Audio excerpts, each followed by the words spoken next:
So, so a lot of you have heard me do this next song. Every song has a story, and I wanted to do it because usually when I'm telling this story, I am not playing this guitar, and this is probably the guitar I wrote it on.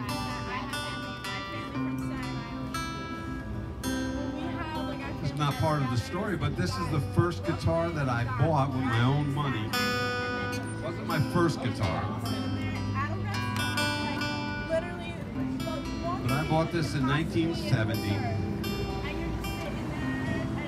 I think the bill was $222 it came to with tax.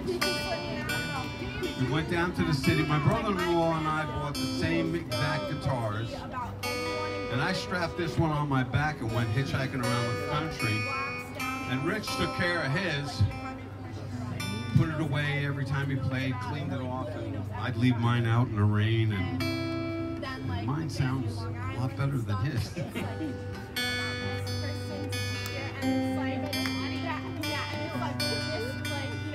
I'm not saying I abused it, but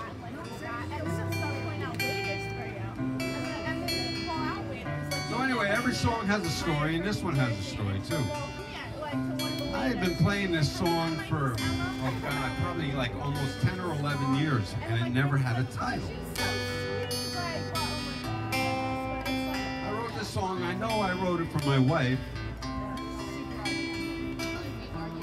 A little instrumental ditty. She loved it.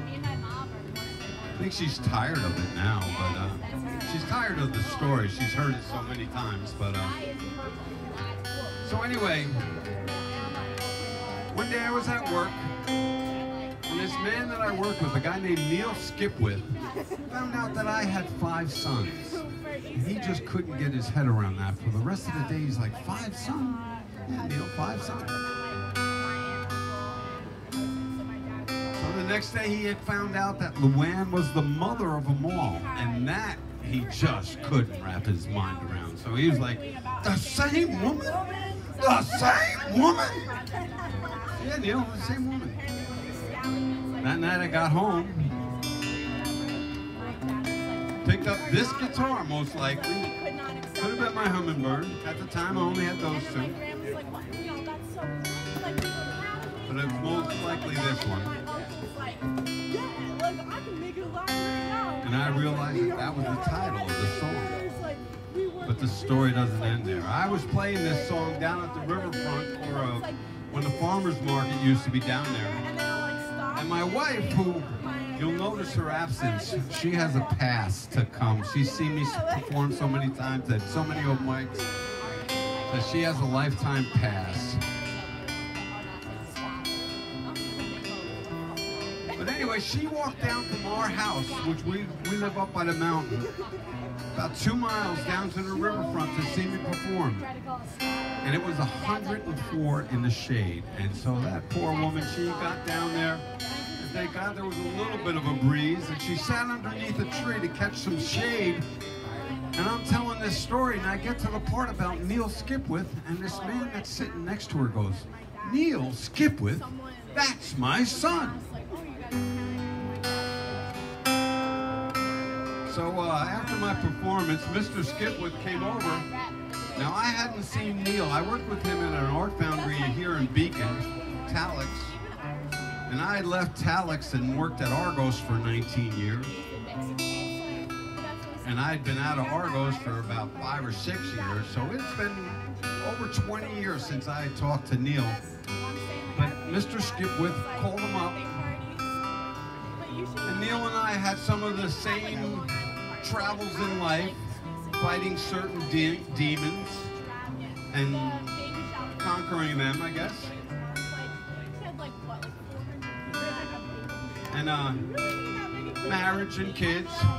He had a little bit more experience on marriage than I did. He's on 3. I'm still on my own, my first one. So that's where the story is now. I don't know where it will take me after. So here's the same woman.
two more. Anne Marie, how big was the list?